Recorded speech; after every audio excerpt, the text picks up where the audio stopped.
अगर आप कुछ सिद्ध करने जा रहे हैं, तो किसी को भी इसका पता ना चलने दें। इसे चतुराई से, कुशलता से, इस तरह से कि किसी को यह महसूस ना हो कि आप ऐसा कर रहे हैं। इस विचार को अलेक्जेंडर पोप ने संक्षेप में इस तरह व्यक्त किया था। एक बार फिर स्वागत है आपका किताबों की दुनिया में। आज हम आपके लिए लाए हैं डेल कार्नेगी द्वारा लिखित किताब लोक व्यवहार का ऑडियो संस्करण का पाठ 11।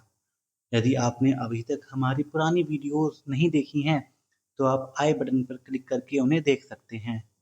तो चलिए शुरू करते हैं। पाठ 11, दुश्मन बनाने का अचूक तरीका और इससे कैसे बचा जाए। जब थियोडोर रूजवेल्ट व्हाइट हाउस में थे, तो उन्होंने स्वीकार किया था कि अगर वे 75% मौकों पर सही हो सकें, तो वे आशातीत सफलता प्राप्त कर सकते हैं। अगर 20वीं सदी के महानतम व्यक्तियों में से एक का यह कहना है, तो फिर आपकी और मेरी तो हस्ती ही क्या है। अगर आप 75% मौकों पर सही हों, तो आप वॉल स्ट्रीट जाकर एक दिन में लाखों कमा सकते हैं। परंतु अगर आप 55% मौकों पर भी सही नहीं हैं, तो फिर आपको क्या हक है कि आप दूसरे लोगों को उनकी गलतियां बताएं।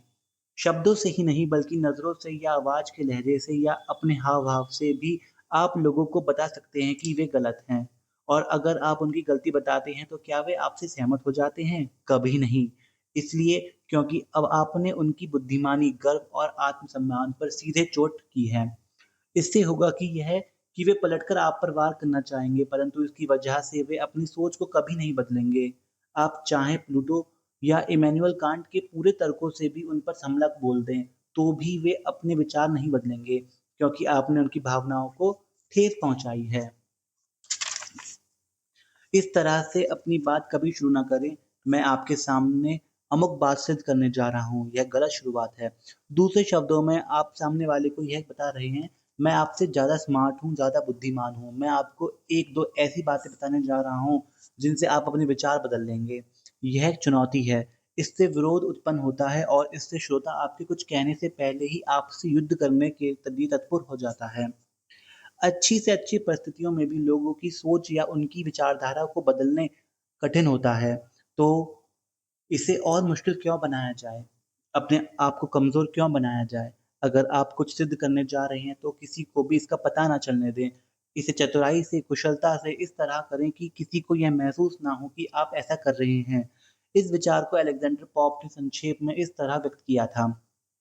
लोगों को कोई बात इस तरह सिखानी चाहिए कि उन्हें यह पता ही ना चले कि उन्हें कुछ सिखाया जा रहा है, और नए विचारों को इस तरह बताया जाना चाहिए जैसे कि आपको पुराने विचार याद आ गए हों। गैलीलियो ने 300 से अधिक वर्ष पहले यह कहा था, आप किसी आदमी को कुछ नहीं सिखा सकते, आप सिर्फ उसे अपने अंदर से सीखने में मदद कर सकते हैं। जैसा लॉर्ड चेस्टरफील्ड ने अपने पुत्र से कहा था, संभव हो तो दूसरे लोगों से ज्यादा बुद्धिमान बनो, परंतु यह बात उनसे मत कहो। सुकरात ने एथेंस में अपने अनुयायियों से बार बार कहा था, मैं केवल एक ही बात जानता हूँ, और वो ये है कि मैं कुछ नहीं जानता। मैं यह दावा नहीं करता कि सुकरात से ज्यादा बुद्धिमान हूँ, इसलिए मैंने लोगों को यह बताना छोड़ दिया कि वे गलत हैं, और मैंने पाया कि वे इससे मुझे बहुत फायदा हुआ। जब भी कोई व्यक्ति ऐसी बात कहे जो आपकी राय में गलत हो, चाहे आप अच्छी तरह जानते हो कि वह गलत है, तब भी क्या इस तरह कहना बेहतर नहीं रहेगा? आइए हम देखते हैं। मेरी राय आपसे भिन्न है, परंतु मैं गलत भी हो सकता हूँ। मैं कई बार गलत होता हूँ, और अगर गलती मेरी है, तो मैं अपनी गलती सुधारना चाहूँगा। आइए हम तथ्यों का अवलोकन कर लें। मैं गलत हो सकता हूँ, मैं कई बार गलत होता हूँ, आइए हम तथ्यों का अवलोकन कर लें। इस तरह के वाक्यों में जादू होता है। दुनिया का कोई भी व्यक्ति आपकी इस बात का बुरा नहीं मानेगा। मैं गलत हो सकता हूँ, आइए हम तथ्यों का अवलोकन करें। हमारी क्लास के एक सदस्य मोंटाना के कार डीलर हैरोल्ड रैंकिन ने अपने ग्राहकों के साथ इस तकनीक का प्रयोग किया। उन्होंने बताया कि ऑटोमोबाइल बिजनेस के तनावग्रस्त माहौल में वे अक्सर ग्राहकों की शिकायत पर ज्यादा ध्यान नहीं दे पाते थे और उदासीनता का परिचय देते थे। इस वजह से बिजनेस में नुकसान होने लगा, ग्राहक गुस्सा होने लगे और माहौल बिगड़ने लगा। उन्होंने हमारी कक्षा को बताया, यह महसूस करने के बाद कि मुझे अपनी शैली से फायदा नहीं हो रहा था, मैंने अपनी तकनीक बदल दी। मैंने अपने ग्राहकों से यह कहना शुरू कर दिया, हमारी डीलरशिप से इतनी गलतियां हुई हैं कि मुझे अक्सर शर्मिंदा होना पड़ता है। आपके प्रकरण में भी शायद हमसे गलती हुई है, मुझे इसके बारे में विस्तार से बताएं। इस शैली से ग्राहक का गुस्सा तत्काल ठंडा हो जाता था और जब वह अपनी शिकायत बताता था तो आमतौर पर वह अधिक तर्कपूर्ण ढंग से बताता था। दरअसल कई ग्राहकों ने तो मुझे इतनी अच्छी तरह से बता बात सुनने के लिए धन्यवाद भी दिया। दो ग्राहक अपने दोस्तों को भी साथ लाए ताकि वे इतनी अच्छी जगह से कार खरीद सकें।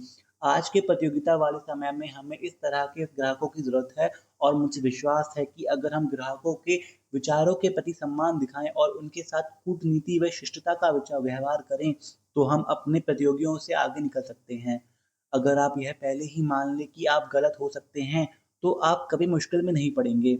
इससे झगड़े की संभावना ही समाप्त हो जाएगी और इससे आपके प्रतियोगी को भी प्रेरणा मिलेगी कि वह आप जितना खुला, निष्पक्ष और विशाल हृदय हो जाएं। हो सकता है कि इसके बाद वे भी यह कहने पर विवश हो जाएं कि वह भी गलत हो सकता है। अगर आपको पूरा भरोसा है कि सामने वाला गलती पर है और आप उसे सीधे-सीधे यह बता देते हैं तो क्या होता है? आइए एक उदाहरण देखें। मिस्टर एस न्यूयॉर्क के युवा वकील थे। एक बार वे यूनाइटेड स्टेट्स सुप्रीम कोर्ट में एक महत्वपूर्ण मुकदमे में बहस कर रहे थे। इस मुकदमे में बहुत सा धन तो दांव पर लगा ही था, कानून का एक महत्वपूर्ण प्रश्न भी उलझा हुआ था। बहस के दौरान सुप्रीम कोर्ट के एक जज ने उनसे पूछा, एडमिरल्टी लॉ में समय सीमा 6 साल होती है ना? मिस्टर एस रुके, उन्होंने जज की तरफ एक पल के लिए देखा और फिर साफ शब्दों में कह दिया, योर ऑनर, एडमिरल्टी लॉ में कोई सीमा तय नहीं है। पूरी कोर्ट में सन्नाटा छा गया। वकील ने हमारी कक्षा में बताया और कमरे का तापमान शून्य पर आ गया। मैं सही था, जज गलत था और मैंने उसकी गलती उसे बता दी थी। परंतु क्या इससे उसका व्यवहार मेरे प्रति दोस्ताना हुआ? नहीं। मुझे अब भी भरोसा है कि वह मुकदमा मैं ही जीतता। मैंने इससे पहले इतनी अच्छी तरह बहस नहीं की थी, परंतु अपनी बात मनवाने में सफल नहीं हुआ। फैसला मेरे खिलाफ हुआ। मैंने एक ज्ञानी और प्रसिद्ध जज को यह बताने की गुस्ताखी की थी कि वह गलती पर था। बहुत कम लोग तार्किक होते हैं। हम में से ज्यादातर लोग पूर्वाग्रह से ग्रस्त होते हैं। हम में से अधिकांश में पहले से ही जमी हुई भावनाएं होती हैं। ईर्ष्या, शंका, डर और अहंकार होते हैं और ज्यादातर लोग अपने विचार नहीं बदलना चाहते, चाहे सवाल उनकी हेयर स्टाइल का हो, धर्म का हो, संवाद का हो या उनके फेवरेट फिल्म स्टार का हो। इसलिए अगर आपकी ख्वाहिश है कि आप लोगों की गलती बताएं तो हर सुबह नाश्ते से पहले नीचे लिखें, पैराग्राफ को पढ़ने का कष्ट करें। इस इसे जेम्स हार्वे रॉबिन्सन की ज्ञानवर्धक पुस्तक the mind in the making से लिया गया है। हम बिना किसी प्रतिरोध या तीव्र भावना के अपने विचारों को अक्सर बदल देते हैं, परंतु अगर हमें बताया जाए कि हम गलत हैं तो हम इस दोषारोपण से चिढ़ जाते हैं और अपने हृदय को सख्त बना लेते हैं। हम अपने विश्वासों को बनाते समय अविश्वसनीय रूप से लापरवाह होते हैं, परंतु अगर कोई हमारे गलत विश्वासों को दूर करने का प्रयास करता है तो हम उन विचारों के प्रति अत्यधिक आसक्ति का अनुभव करने लगते हैं। स्पष्ट रूप से हमने अपने विचारों से प्रेम नहीं होता, बल्कि अपने आत्मसम्मान से प्रेम होता है, जो ऐसे समय में खतरे में दिखाई देता है। मानवीय संबंधों में सबसे महत्वपूर्ण शब्द मेरा होता है और बुद्धिमानी इसी में है कि इसका सामना कुशलता से किया जाए। इसकी शक्ति एक सी ही रहती है, चाहे मामला मेरे डिनर, मेरे कुत्ते, मेरे घर, मेरे पिता, मेरे देश या मेरे ईश्वर से संबंधित हो। हम न सिर्फ इस बात से चिढ़ जाते हैं कि हमारी घड़ी गलत है या हमारी कार गंदी है, बल्कि हम इस बात से भी चिढ़ जाते हैं कि मंगल की नहरों के बारे में हमारे विचार या हमारा एपिक्टेटस का उच्चारण गलत है। सेलिसिन की चिकित्सीय उपयोगिता के बारे में हमारे विचार गलत हैं या वाटरलू की तारीख में हमें ठीक से नहीं मालूम।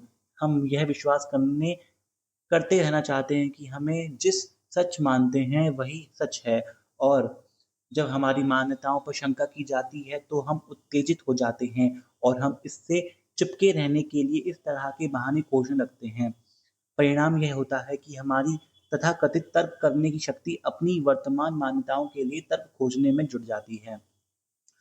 प्रसिद्ध मनोवैज्ञानिक कार्ल रॉजर्स ने अपनी पुस्तक ऑन बिकमिंग ए पर्सन में लिखा है, मैं इस बात को बहुत महत्व देता हूँ कि मैं अपने आप को सामने वाले का नजरिया समझने की अनुमति दे दूं।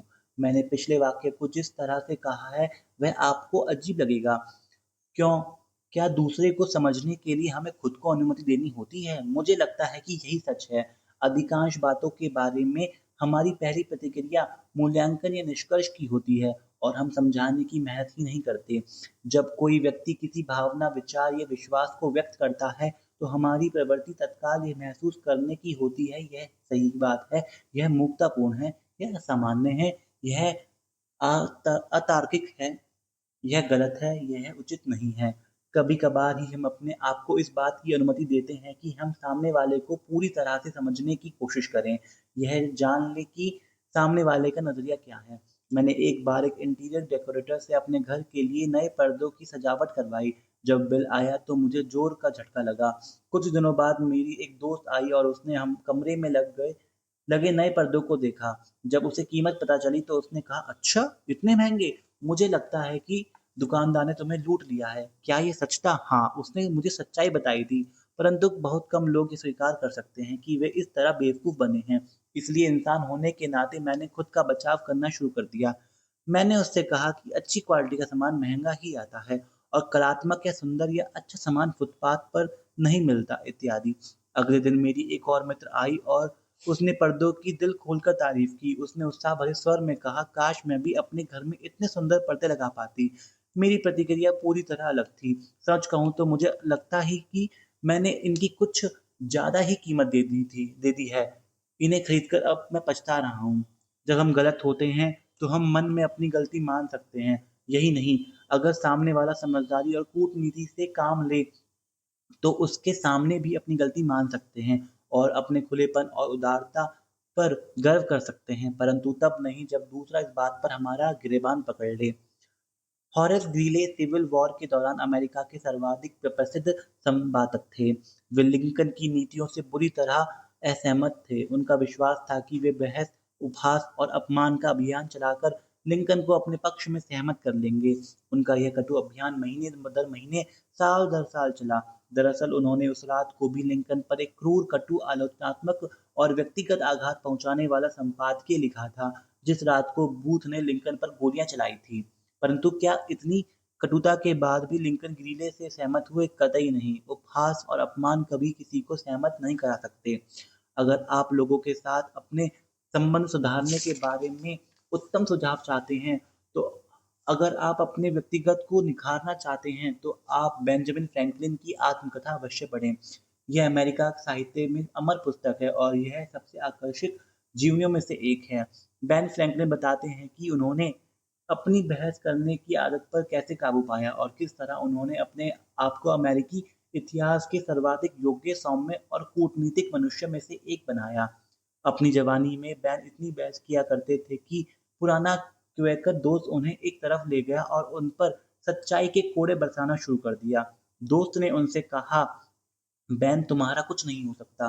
तुम्हारे विचार तुमसे असहमत होने वाले लोगों को हथौड़े की तरह लगते हैं। तुम्हारे विचार इतने आक्रामक होते हैं कि कोई इनकी परवाह नहीं करता। तुम्हारे दोस्त मानते हैं कि जब तुम नहीं होते, तो उनका समय ज़्यादा आनंद में बीतता है। तुम में इतना ज़्यादा ज्ञान है कि दूसरा व्यक्ति तुम्हें कुछ नहीं बता सकता और कोई तुम्हें कुछ बताने की कोशिश करेगा भी क्यों, जब इसमें उसे बहुत मेहनत करनी पड़ेगी और कष्ट होगा। इसलिए तुम ज़िंदगी में कुछ भी नहीं सीख पाओगे और तुम्हारे पास जो थोड़ा बहुत ज्ञान है, वही तुम्हारे पास हमेशा रहेगा। बेन फ्रैंकलिन की तारीफ करनी होगी कि उन्होंने इस अपमानजनक आलोचना को बहुत अच्छी तरह से लिया। वे इतने महान और बुद्धिमान थे कि उन्होंने इस बात में छुपी सच्चाई को भांप लिया और उन्हें अंदाजा हो गया कि अगर उन्होंने अपने आप को नहीं बदला तो वे असफलता और सामाजिक विनाश की तरफ बढ़ते चले जाएंगे। उन्हें अपनी गलती का एहसास हो गया और उन्होंने अपने सिस्टम से आलोचना और बहस को निकालने का फैसला कर लिया। फ्रैंकलिन कहते हैं, मैंने यह नियम बना लिया कि मैं दूसरों की भावनाओं का सीधा विरोध करने से बचूंगा और अपनी बात को आक्रामक या दृढ़ अंदाज में कहने से परहेज करूंगा।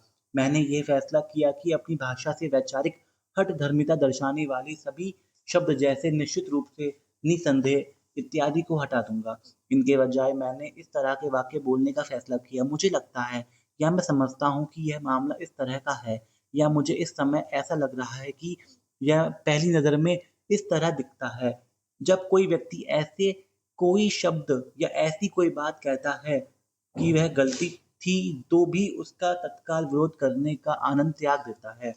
अगर मुझे गलती बतानी भी होती है, तो मैं कूटनीतिक तरीके से ऐसा करता हूँ। मैं कहता था कि कई प्रकरणों या परिस्थितियों में सामने वाले की बात सही हो सकती थी, परंतु मुझे लगता है कि इस प्रकरण में यह सही नहीं होगी।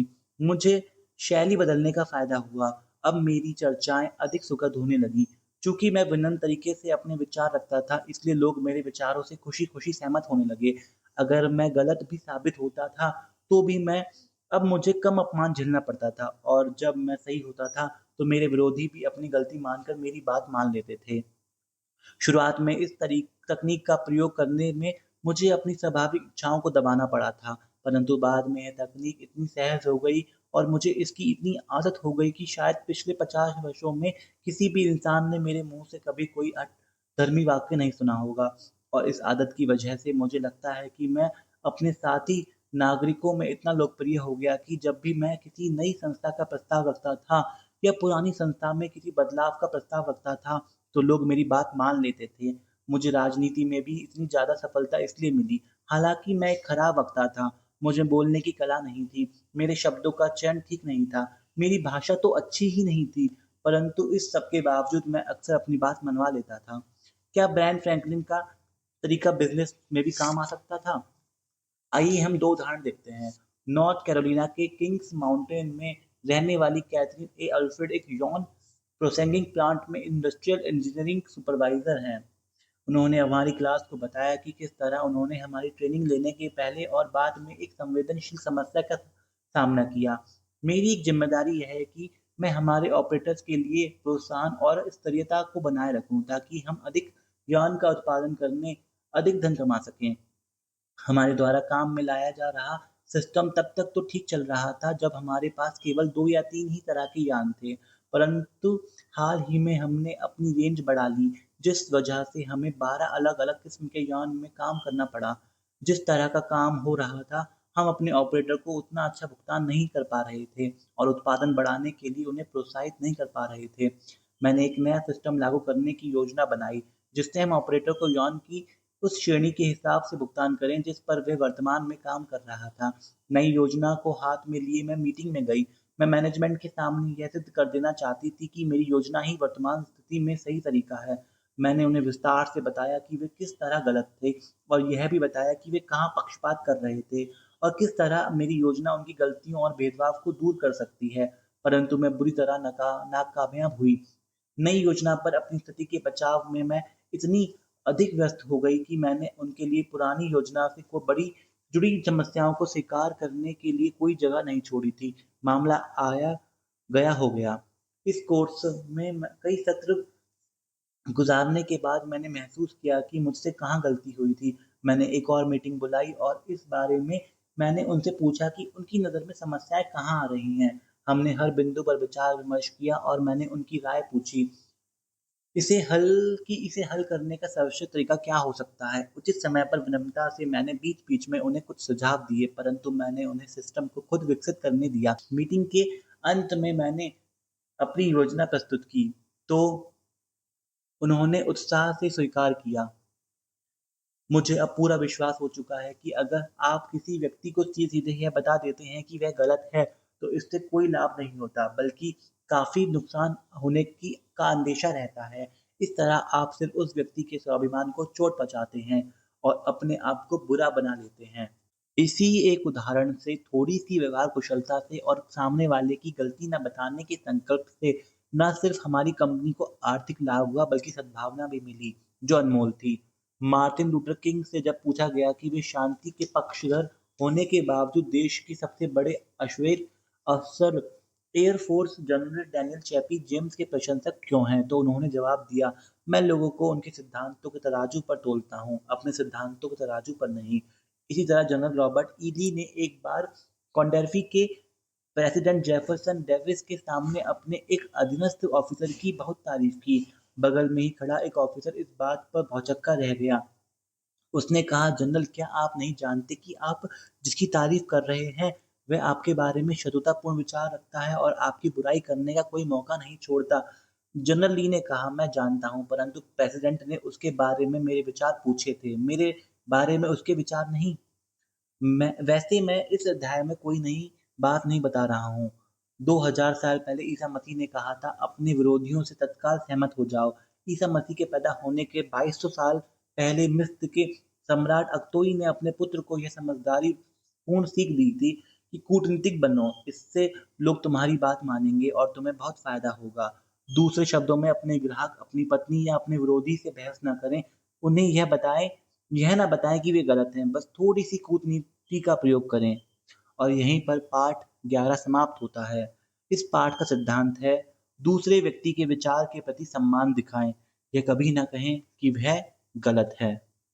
यहाँ तक सुनने के लिए धन्यवाद। हम जल्द ही आपसे अगले पाठ के संग मिलेंगे। तब तक के लिए